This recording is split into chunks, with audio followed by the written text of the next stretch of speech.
Quranic studies کے specialist ہیں جناب عبدالسلام عارف صاحب. ویلکم ٹو سنو پاکستان. کیسے ہیں آپ؟ جی بہت شکریہ میڈم. عبدالسلام صاحب، دجال کے بارے میں ہم نے بڑی باتیں سنی ہوئی ہیں اور بڑی بڑی ریسرچز بھی سامنے آئی ہیں. دجال آئے گا، یہ ہوگا، وہ ہوگا. تو زیادہ قوم جو ہے، زیادہ اس وقت جو عوام ہوگی وہ دجال کی طرف بھاگی چلی آئے گی. دجال گدی پر سوار ہو کے آئے گا کہاں سے؟ یہ جتنی بھی چیزیں ہیں، اس کو ہم دجال ہے کیا اور واقعی آئے گا؟ جی بالکل آئے گا. اور نبی کریم صلی اللہ علیہ وسلم نے جس طرح آپ نے سنن ابو داؤد کی جو حدیث کوٹ کی ہے، اس کے علاوہ بہت ساری تواتر کے ساتھ ہمارے پاس احادیث موجود. تواتر اس کو کہتے ہیں جس میں بہت سارے صحابہ سے ایک ہی روایت چلی آ رہی ہو. بخاری میں ہے، مسلم میں ہے. تو اس میں نبی کریم صلی اللہ علیہ وسلم نے فرمایا ہے کہ میری امت کا یہ فخر ہے کہ نسل آدم کا سب سے بڑا فتنہ، فتنہ سمجھ لیں کہ عربی میں ہم اردو میں فتنہ اور عربی میں ٹرائل یا ٹیسٹ کو فتنہ کہتے ہیں. وہ نسل آدم کا سب سے بڑا فتنہ میری امت کے اوپر آئے گا، سب سے بڑا ٹیسٹ اور سب سے بڑا ٹرائل. ٹھیک ہے. اور الحمدللہ میری امت اس میں سرخرو ہوگی. واہ واہ واہ. ٹھیک ہے. دجال آئے گا اور آخر الزماں میں آئے گا. اب اس سٹڈی میں چلنے سے پہلے ہمیں سب سے پہلے یہ ڈیٹیکٹ کرنا پڑے گا کہ آخر الزماں کیا چیز ہے، کہاں سے شروع ہوتا ہے، کہاں ختم ہوتا ہے. اب کہاں ختم ہوتا ہے اس کا علم تو اللہ تعالیٰ کے پاس ہے، بے شک کہ قیامت کس دن آنی ہے اللہ کو علم ہے. لیکن شروع کہاں سے ہوتا ہے؟ تو قرآن میں اللہ تعالیٰ نے ایک بل بورڈ لگایا ہے اس کے شروع ہونے کا. اچھا. سورہ نوح کی آیت نمبر 92 میں اللہ تعالیٰ فرعون کا ذکر کرتے ہوئے جب فرعون ڈوب جاتا ہے تو اللہ کہتا ہے کہ ہم آج تمہارے جسم کو بچا لیں گے اور پھر اسے بنا دیں گے آخر میں یا بعد میں آنے والوں کے لیے ایک نشانی. اب فرعون ڈوب گیا، دن، مہینے، سال، صدیاں گزر گئیں، بلکہ ہزاروں سال گزر گئے، 2500-3000 سال گزر گئے. کسی کے وہم و گمان میں بھی نہیں تھا کہ فرعون کی لاش کہاں ہے، کسی نے دیکھی بھی نہیں تھی. لیکن قرآن بدستور کہہ رہا تھا کہ ہم تمہارے جسم کو بچا لیں گے. اس پہ بڑی تان بھی کیا گیا، قرآن کو مخالفت بھی کی گئی کہ یہ دیکھیں جی. لیکن 1886 میں فرعون کی لاش جو ہے وہ برآمد ہو گئی اور سائنسدانوں نے تحقیق کر کے یہ ثابت کر دیا کہ یہ وہی فرعون ہے جو پانی میں ڈوب کے مرا ہوا ہے. باقاعدہ یہ اس پہ لٹریچر ہے، جو فرینچ سائنٹسٹ نے باقاعدہ اس کے اوپر اپنی ورڈکٹ دی کہ یہ وہی فرعون ہے جو پانی میں ڈوب کے مرا ہوا ہے. اب اس کا مطلب ہے کہ 1886 سے آخر الزمان شروع ہو چکا ہے. اچھا.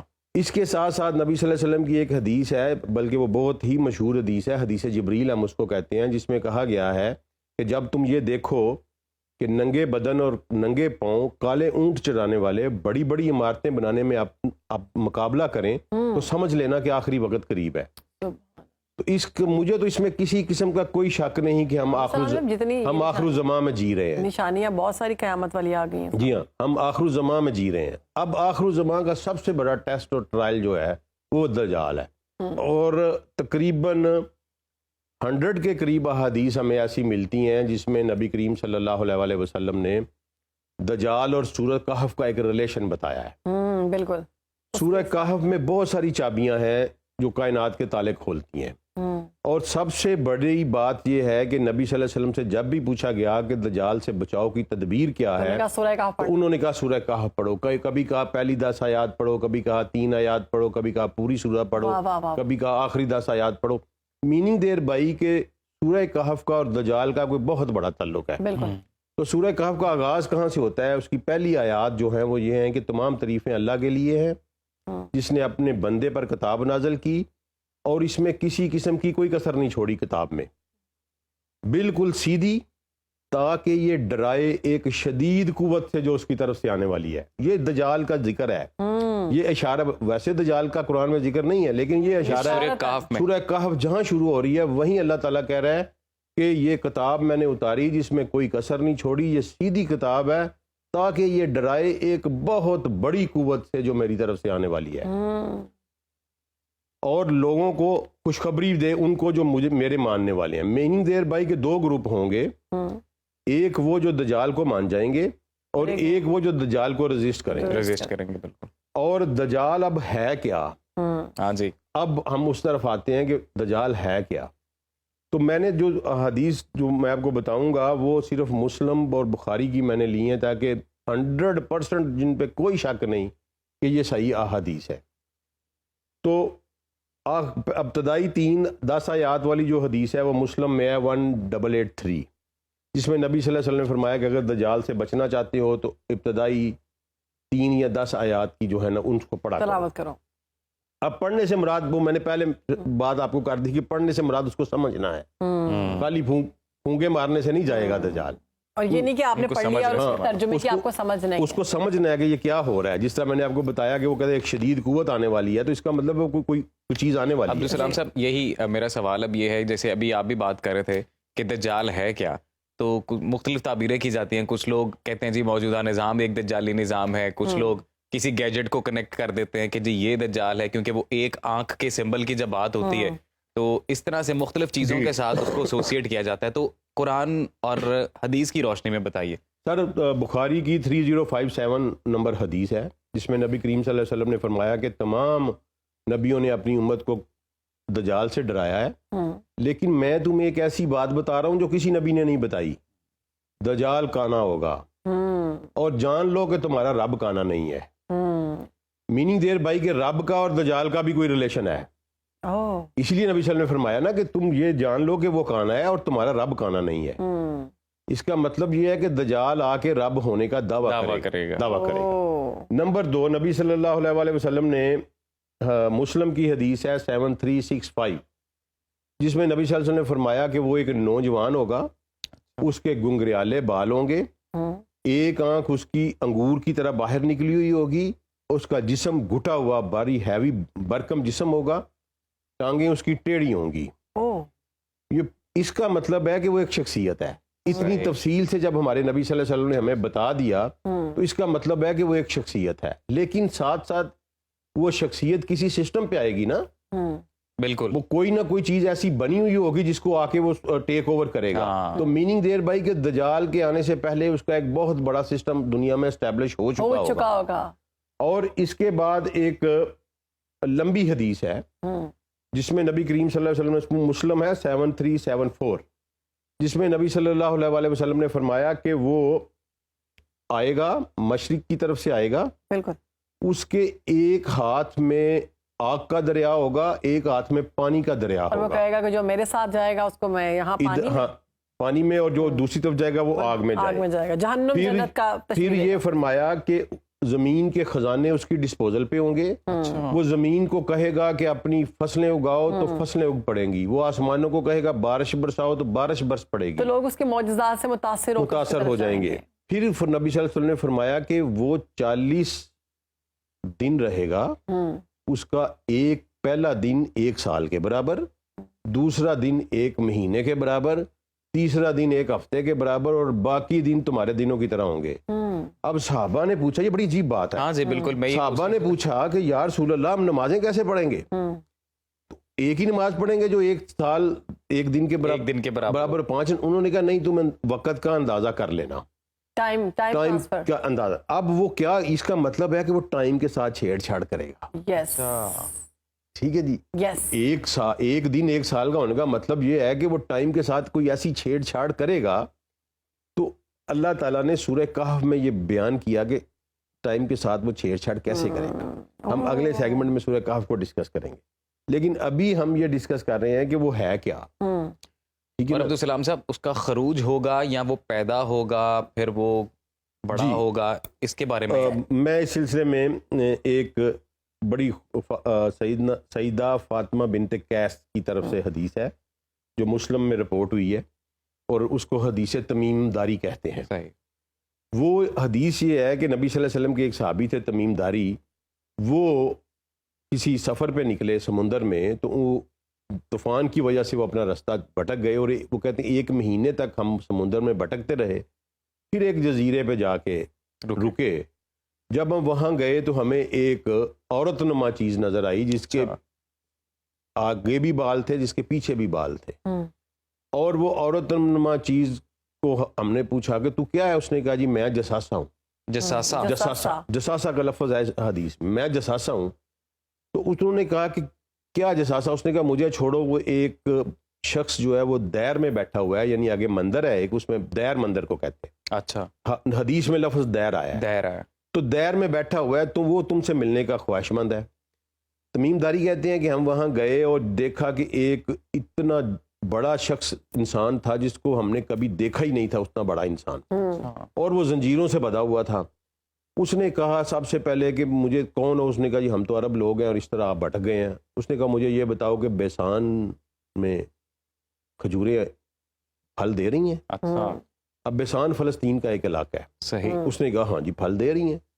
انہوں نے کہا ان قریب پھل ختم ہو جائے گا. آج وہاں پھل ختم ہو چکا. اچھا ٹھیک ہے جی. پھر اس نے کہا مجھے زغر کا چشمہ بتاؤ، کیا اس میں سے پانی نکل رہا ہے اور لوگ شراب کر رہے ہیں؟ زغر کا چشمہ شام میں تھا، خشک ہو چکا ہے. اس نے کہا ان قریب یہ خشک ہو وہ جائے بھی گا. خشک ہو گیا. خشک ہو گیا. تیسرا اس نے کہا مجھے بحیرہ تبریا، سی آف گلیلیو جسے ہم کہتے ہیں، کیا اس میں پانی ہے؟ انہوں نے کہا بڑا پانی ہے. اس نے کہا ان قریب یہ پانی ختم ہو جائے گا. ابھی وہ 50% کم ہو چکا ہے، ابھی پورا ختم نہیں ہوا. ٹھیک ہے، لیکن 50% کم ہو چکا ہے. وہ سی آف گلیلیو واحد میٹھے پانی کا سورس ہے اسرائیل اور فلسطین کے لیے، اور بڑی تیزی سے ڈپلیٹ ہو رہا ہے وہ. ٹھیک ہے، ایک دن وہ ختم ہو جائے گا. اب وہ 3 نشانیوں کے بعد اس نے پوچھا کہ عرب کا نبی آ گیا؟ انہوں نے کہا ہاں عرب کا نبی آ گیا. انہوں نے کہا جنگ ہو گئی عربوں کی اور ان کی؟ تمیم داری نے کہا ہاں جنگ ہو گئی اور وہ فتح یاب ہوئے. اس نے کہا یہ بہتر ہے، اب میرے بارے میں سنو، میں دجال ہوں اور ان قریب میں چھوڑ دیا جاؤں گا. یہ اتنا بڑا واقعہ ہے کہ نبی صلی اللہ علیہ وسلم نے یہ تمیم داری سے سنا. اس کے بعد پورے مدینے میں اعلان کروایا کہ لوگوں اکٹھے ہو جاؤ. لب لوگوں کو اکٹھے ہوئے، ان کو نماز پڑھائی. نماز پڑھانے کے بعد کہا کہ میں نے تمہیں کسی انعام اور لالچ کے لیے نہیں بلایا، میں نے تمہیں ایک ایسی بات کے لیے بتایا جو تمیم داری نے مجھے بتائی ہے، اور یہ وہی بات ہے میں جو تمہیں بتایا کرتا ہوں. پھر نبی صلی اللہ علیہ وسلم نے اپنی زبان مبارک سے یہ پورا واقعہ لوگوں کو سنایا کہ تمیم داری نے ایسے ایسے کہا. پھر اس کے آخر میں نبی صلی اللہ علیہ وسلم نے فرمایا کہ وہ شام کے سمندر میں نہیں ہے، وہ یمن کے سمندر میں نہیں ہے، وہ مشرق میں ہے، وہ مشرق میں ہے، وہ مشرق میں ہے. اور مشرق کیا ہے؟ اب مدینہ سے آپ کھڑے ہو جائیں مسجد نبی شریف میں تو آپ مشرق کی طرف ایک خط کھینچیں. میں نے باقاعدہ نقشے کے اوپر ایک لائن ڈرا کر کے دیکھا تو وہ نکلتی ہے، وہ سب سے پہلے آتی ہے ریاض میں، ریاض سے وہ لائن آگے آ جاتی ہے قطر کے نیچے سے گزرتی ہوئی، پھر گزرتی ہے یو اے ای سے، پھر آگے سمندر میں انٹر ہو جاتی ہے اور پھر آ کے ٹکراتی ہے پاکستان کے ساحل پسنی گوادر. ٹھیک ہے جی. اب یہ یہاں تک سمندر ہے. اب تمیم داری جو نکلے تھے وہ نکلے تھے یمن کے رہنے والے تھے یا شام کے، تو وہ عریبین سی میں ہی ان کا بنتا ہے. وہاں سے اگر وہ کسی طرف بھولتے ہیں تو وہ اسی طرف نکلنے کا ان کا چانس بنتا ہے. عریبین سی میں، میڈیٹرینین میں وہ نہیں جا سکتے کیونکہ درمیان میں بہت بڑا ایک چکر ہے سمندر کا، اگر آپ نقشے کی طرف دیکھیں تو جب اس کی طرف آپ آتے ہیں اور آپ نے 2 چیزیں تلاش کرنی ہے. لیکن عبدالسلام صاحب جغرافیائی تبدیلیاں بھی تو کچھ رونما ہوتی ہیں نا، وہ بھی کچھ ہوئی ہیں یہ سیم ایز سر؟ جغرافی تبدیلیاں اس لحاظ سے بڑی مائنر سی اس وقت سے اب تک ہوئی ہیں، بڑی کوئی میجر تبدیلی نہیں آئی کہ ایک کانٹیننٹ اٹھا کے وہاں سے وہاں رکھ دیا گیا ہو، کیونکہ ابھی صرف 1400 سال گزرے ہیں. جغرافی تبدیلیاں جو ہیں وہ 10 15 20 ہزار سال کے بعد ایک بڑی تبدیلی. یہ بھی کہتے ہیں کہ یہ جو پانی والی روایت آپ بیان کر رہے ہیں کہ پانی میں کوئی وارم ہول ہے اور وہ وارم ہول کے ذریعے نکلیں گے. میڈم دیکھیں بالکل 100% یہی بات ہے نا. اب اس پہ دیکھنے والی بات ایک یہ واقعہ ہے حدیث میں، ایک واقعہ ہے ابن سیاد والا. ایک بچہ پیدا ہوا یہودیوں کے گھر میں. لوگوں نے کہا یا رسول اللہ اس کی شکل شباہت ایسی ہے وہ دجال لگتا ہے، اور اس نے پرفارمنس بھی عجیب و غریب قسم کی شروع کر دی. بچپن سے ہی وہ لوگوں کو غیب کی خبریں دینے لگا مدینہ میں. تو نبی صلی اللہ علیہ وسلم خود گئے اس کے پاس، عمر فاروق بھی ساتھ تھے، نبی صلی اللہ علیہ وسلم اور بھی صحابہ ساتھ تھے. نبی صلی اللہ علیہ وسلم نے جا کے اس کے ساتھ مکالمہ کیا اور کہا کہ مجھے بتا میں کیا سوچ رہا ہوں. تو نبی صلی اللہ علیہ وسلم فرماتے ہیں کہ میں سورہ دخان سوچ رہا تھا. تو اس نے کہا دکھ. اس نے نبی صلی اللہ علیہ وسلم کا ذہن پڑھ لیا. ٹھیک ہے، اب نبی صلی اللہ علیہ وسلم نے کہا کہ تو غرق ہو گیا. تو سیدنا عمر فاروق نے کہا کہ یا رسول اللہ میں اسے قتل کرنے لگا ہوں. ٹھیک ہے، نبی صلی اللہ علیہ وسلم نے ایک بڑا خوبصورت جملہ کیا، وہ بہت وضاحت دیتا ہے ہمیں ساری تھیری کی. ان کا عمر اگر یہ دجال ہے تو اسے قتل نہیں کر سکتا. واہ واہ واہ، قتل تو کسی اور نے کرنا. اور اگر یہ نہیں ہے تو تو ایک بے قصور انسان کو مارے گا.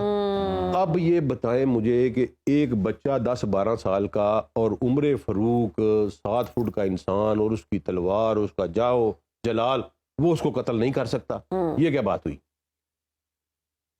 میں ایک انسان ہے نا, چھوٹا سا بالکل بچہ ایسے ہے, اب عمر فروخ تلوار سے اڑا دے اس کو, بالکل. کوئی مذائقہ تو نہیں, لیکن اگر وہ دجال ہے تو وہ اس کو قتل نہیں کر سکتا. میننگ دیر بھائی کہ وہ کچھ ایسی صفات کا مالک ہوگا جو کسی انسان کے قابو میں نہیں آ رہی ہوں گی, ایک ایکسٹرا آرڈنری مخلوق ہوگی. بالکل ہے تو مخلوق ہی, لیکن ایک ایکسٹرا آرڈنری وہ مخلوق اس لیے ہوگی. کہا گیا نا کہ وہ ایسی چیزیں دکھائے گا جس سے لوگ متاثر ہو کے اس کی پھر جانب سب جائیں. سے بڑی بات کہ نبی صلی اللہ علیہ وسلم نے فرمایا کہ میری امت کا بہت بڑا حصہ, اس کی طرف چل اور میڈم اس میں پریشان نہیں ہونا, انہوں نے کہا عورتوں کی بہت بڑی تعداد اس کی طرف چلی جائے گی. کیونکہ عورتیں جو ہے نا یہ گولڈ ڈگر ٹائپ زیادہ ہوتی ہیں. ہاں جی. اب دجال ہے کیا؟ مطلب دجل کا لفظ جو ہے نا عربی میں, یہ ایک کہتے ہیں ملمہ کاری کو, جس طرح مثلا لوہے کے اوپر سونے کا پانی چڑھا دیا جائے اور اسے سونا کہہ کے بیچا جائے, حقیقت چھپا دی جائے, اس کو دجل کہتے ہیں. اندر سے کچھ اور باہر سے کچھ اور, اس کو دجل کہتے ہیں. تو وہ جتنے بھی شعبے پرفارم کرے گا نا, وہ اس کو دجال, ایکچوئل نبی صلی اللہ علیہ وسلم نے اس کو جب بھی پکارا ہے تو مسیح الدجال کہہ کے پکارا ہے. صحیح, ٹھیک ہے. اب اس کی کیا ریزن ہے؟ اس کی ریزن ہے کہ نبی صلی اللہ علیہ وسلم نے ایک خواب دیکھا, یہ ہماری بخاری میں حدیث ہے کہ نبی صلی اللہ علیہ وسلم نے ایک خواب دیکھا کہ عیسیٰ علیہ السلام کعبہ کا طواف کر رہے ہیں اور دو بندوں کے کندھوں کے اوپر انہوں نے ہاتھ رکھا ہوا ہے اور ان کے پانی بہ رہا ہے ان کے بالوں سے. تو نبی صلی اللہ علیہ وسلم, میں نے پوچھا کون ہے, مجھے بتایا گیا کہ یہ عیسیٰ ابن مریم ہے. اس کے پیچھے انہوں نے کہا یہ ایک بندہ آ رہا تھا جو ایک آنکھ سے کانا تھا, اسی طرح اس نے دو بندوں کے کاندھے پہ ہاتھ رکھا تھا, وہ بھی طواف کر رہا تھا. میں نے پوچھا یہ کون ہے, مجھے بتایا گیا کہ یہ دجال ہے. اب اس خواب کا مطلب یہ ہے کہ وہ سارے کام کرے گا جو عیسیٰ علیہ السلام نے کرے. وہ عیسیٰ علیہ السلام کے پیچھے قدم پہ قدم جا رہا ہے, اور اسی لیے اینٹی کرائسٹ کہتے ہیں. اس لیے اینٹی کرائسٹ کہتے ہیں. اب عیسیٰ علیہ السلام نے مردے زندہ کیے ہیں, وہ مردے زندہ کرے گا. عیسیٰ علیہ السلام نے مثلا انتہائی بیمار شخص کو ٹھیک کیا ایک ہاتھ سے, وہ ٹھیک کرے گا. اسی پہ خواتین زیادہ جائیں گی, اسی پہ خواتین زیادہ جائیں گی. اور یہاں تک نبی صلی اللہ علیہ وسلم نے فرمایا کہ ایک مومن بندہ اپنی بہن, اپنی بیٹی, اپنی ماں, اپنی پھوپھی کو بازو سے پکڑ پکڑ کے کھینچے گا کہ نہ جاؤ, وہ پھر بھی چلی جائیں گی. ٹھیک ہے. اب وہ یہ دجل کرے گا. نبی صلی اللہ علیہ وسلم نے فرمایا کہ جو اس کا پانی ہوگا وہ اصل میں آگ ہوگی, اور جو آگ ہوگی وہ اصل میں پانی ہوگا. اگر وہ کہیں تمہیں مل جائے تو اس کی آگ میں کود جانا, اپنی بہتر ہوگی. اپنی تم جنت میں جا نکلو گے. انہوں نے اپنی امت کو وہ یہاں تک بتا کے گئے ہیں کہ اب وہ آگ, اور کیونکہ دجل ہے نا, ظاہری طور پہ آگ نظر آ رہی ہے, اندر پانی ہے. عبدالسلام صاحب وقت بہت کم ہے, میں چاہتا ہوں کہ آپ اگر وہ نشانی ایگزیکٹ بتا دیں کہ حالات تب کیا ہوں گے جب جی وہ آنے والا خروج. سب سے پہلے سر وہ یہ ہے کہ 3 سال پہلے قحط ہوگا, قحط ہوگا, اور وہ اس کا سب سے پہلا شعبہ وہ جو شروع ہوگا وہ ہیومن رائٹ سے شروع ہوگا. اچھا, ٹھیک ہے. پوری دنیا میں قحط ہوگا, پوری دنیا میں قحط ہوگا, اور وہ چیریٹی شروع کرے گا. ابھی ہم فلسطین میں تو دیکھ رہے ہیں قحط. وہ چیریٹی شروع کرے گا. وہ یہ کہے گا کہ وہ جہاں جائے گا زمین کو کہے گا کہ اگل, اپنے خزانے اگل, اور سارے اس کے معجزات دیکھ, زمین اگلے گی. پھر وہ کیا کہ مجھے رب مانو. اب یہ بڑی بریک لائن ہے, وٹ از رب اینڈ وٹ از الہ. یہ ایک ڈفرینس کرنا پڑے گا. وہ الہ کا دعویٰ نہیں کرے گا, وہ کبھی آپ سے یہ نہیں کہے گا کہ مجھے سجدہ کرو. اچھا, نیور, نیور سر, نیور. وہ کہے گا مجھے رب مانو. رب کیا ہوتا ہے, اور الہ وہ ہوتا ہے جس کے قانون کے تابع آپ زندگی گزارتے ہیں, آپ جس کے آگے جھک جاتے ہیں, وہ اس کو الہ کہتے ہیں. رب وہ ہوتا ہے جو آپ کا سبسسٹنس کا, آپ کی اکانومی کا مالک ہوتا ہے. اچھا, وہ سب سے پہلے اکانومی پہ قبضہ کرے گا. وہ قبضہ کر کے کہے گا کہ مجھے اپنا رب مانو تو میں تمہاری اکانومی کھول دیتا ہوں. اور نبی صلی اللہ علیہ وسلم نے فرمایا کہ جب جو اس کو مان لیں گے وہ اتنے خوشحال ہو جائیں گے کہ دنوں میں ان کے دن پھر جائیں گے, اور ان کے جانور جو ہیں وہ چرنے کے لیے جائیں گے اور واپس آئیں گے تو ان کے حوانے دودھ سے بھرے ہوئے ہوں گے. اور جو اس کو نہیں مانیں گے وہ قحط کا شکار ہو جائیں گے اور مرنے کی حد تک چلے جائیں گے. اور اپنی امت کو فرمایا کہ اس کے قریب نہ جانا, تمہیں پتہ چلے کہ وہاں دجال ہے, وہاں سے بھاگ جانا. اس کا فرمایا ایک مومن جو عبادات میں بہت راسخ ہوگا وہ یہ کہے گا کہ مجھے کیا کہہ لینا ہے اس نے. وہ اس کے قریب جائے گا, اسے بحث کرے گا اور اس کا متی ہو جائے گا. یعنی اتنے کنونسنگ آرگومنٹس ہوں گے, اتنی بڑی ٹیکنالوجی, بہت مشکل ہوگا اپنے آپ کو سنبھالنا. اب یہ ٹیکنالوجی دیکھیں نا کدھر جا رہی ہے. آرٹیفیشل رینز, کہتے ہیں ایک ہاں جی، آواز آئی ہمارے لاہور میں آ گئی ہیں. جی ہاں جی ٹھیک ہے, عبدالسلام صاحب کہتے ہیں کہ جب دجال کی جو آواز ہے نا وہ ہر کسی کو سنائی دے گی, بے شک وہ مدینہ میں ہے نا تو پوری تو دنیا میڈم اس کی یہ آواز گوگل آپ کو سنائی تو دے رہا ہے. او یہ جو کیا کر سوشل مثلا میڈیا یہی میں یہی تو کہہ رہا ہوں کہ سائنس اور ٹیکنالوجی کا اور دجال کا آپس میں بہت Connection ہے. بہت گہرا تعلق ہے. اب آپ مجھے بتائیں کہ آپ لاہور کی سڑک میں گھوم رہے ہیں, آپ لوکیشن لگاتے ہیں, وہ آنٹی بتاتی جاتی ہے آپ کو کہ آپ دائیں مڑ گئے, آپ غلط مڑتے ہیں, وہ کہتی ہے ہاں وہ تم نے غلطی کر لی ہے. بالکل, تم اب دوبارہ سے ٹھیک ہے, تو اب اگر وہاں بیٹھ کے دجال خطاب کرے گا تو وہ سنے گا نہیں ساری دنیا, ایک ایک گھر ایک ایک بستی میں اس کی آواز جائے گی. اچھا اس کا یہ جو دجال ہے اس کا امام مہدی علیہ السلام کے ظہور کے بعد ہی آئے گا یا جی پہلے آئے گا؟ یہ امام مہدی کے ظہور کے بعد آئے گا. ٹھیک, اس کے ظہور کے پہ ہم بات کریں گے اگلے سیگمنٹ. ٹھیک ہے. آج ہم صرف یہاں تک ہیں کہ دجال. یہ ہے کیا, انسان ہے, ایک بہت بڑے سسٹم کے اوپر آئے گا, مشرق سے نکلے گا, اور نبی صلی اللہ علیہ وسلم نے فرمایا کہ اصفہان کے 70,000 یہودی اس کے ساتھ ہوں گے. یس, اب آپ کو یہودی اپنے مسیحا کہتے ہیں. اب آپ کو سن کر حیرانگی ہوگی کہ اصفہان میں سب سے بڑی سیٹلمنٹ ہے اس وقت یہودیوں کی. جی اصفہان ایران کا ایک شہر ہے, بالکل, اچھا اور اس میں تقریباً 2-3 لاکھ یہودی اس وقت وہاں موجود پہ ہیں, بالکل مقیم ہے, اور ایران کے شہری ہیں. اور یہ پوری دنیا میں ٹریول کرے گا لیکن مدینہ نہیں جا سکے گا, یہ بھی مدینہ دیکھیں سر, وہ بھی بڑی خود اس نے تمیم داری کو کہا کہ میں طیبہ میں نہیں جا سکوں گا اور مکہ میں نہیں جا سکوں گا, وہ میرے لیے حرام کر دیے گئے ہیں. تو نبی صلی اللہ علیہ وسلم نے اپنی چھڑی مبارک زمین پہ مار کے کہا یہ طیبہ ہے, یہ طیبہ ہے, یہ طیبہ ہے, مدینے کی زمین کو کہا. اور پھر نبی صلی اللہ علیہ وسلم نے ایک حدیث بیان فرمائی کہ وہ احد کے پیچھے اترے گا, وہ آگے نہیں وہ احد کے پیچھے اترے گا اور فرشتے اس کا راستہ روک لیں گے. اب حیران کن حد تک مدینہ کا جو پرنس محمد بن عبدالعزیز ایئرپورٹ ہے وہ ایگزیکٹ احد کے پیچھے لوکیٹڈ ہے. میں نہیں جانتا اس کا کیا مطلب ہے, میں نہیں کسی کو چارج کرتا, لیکن مجھے اپنے نبی کی بات یاد آتی ہے اور مجھے اپنے نبی کی صداقت پہ اش کرنے کو دل کرتا ہے کہ آپ آج جا کے چیک کر لیں, آپ میپ کھولیں, لوکیشن والا میپ کھولیں, احد کے پہاڑ کو آپ کراس کرتے ہیں, ایگزیکٹ اس کی پچھلی سائڈ کے اوپر مدینہ کا ایئرپورٹ موجود ہے. ایئرپورٹ پہ آئے گا, اترے گا, نبی صلی اللہ علیہ وسلم نے فرمایا, نازل کا لفظ یوز کیا کہ وہ نازل اترے گا, احد کے پیچھے اترے گا. تو اس کا کیا مطلب ہے, وہ لینڈ کرے گا احد کے پیچھے, احد کے پیچھے مدینہ کا ایئرپورٹ بن چکا ہے. پھر نبی صلی اللہ علیہ وسلم نے فرمایا کہ عیسیٰ علیہ السلام اس کو لد کے مقام پر قتل کریں گے. اچھا, آج لد اسرائیل کا شہر ہے اور اسرائیل کا سب سے بڑا انٹرنیشنل ایئرپورٹ لد کا ایئرپورٹ ہے. اچھا, یعنی کہ پھر بھاگتے ہوئے فلائی کرتے ہوئے فلائی کرنے کی کوشش کرے گا. اچھا, یہ ایسے فیکٹس ہیں کہ آپ گوگل کے اوپر چیک کر سکتے ہیں, اور آپ کو مل جائیں گے, آپ کو مل جائیں گے. عبدالسلام صاحب بڑا ہی دلچسپ یہ سیگمنٹ ہے اور ٹاپک ہے, اور جیسے کہ ابھی آپ نے بولا کہ یہ ہم کنٹینیو رکھیں جی انشاءاللہ اگلے سیگمنٹ میں پھر ہم آگے جائیں گے, پھر ہم سورہ کہف کو پورا پڑھیں گے دجال کے حوالے سے انشاءاللہ. بالکل, اس میں کیا کیا ٹاپک ڈسکس ہوئے ہیں.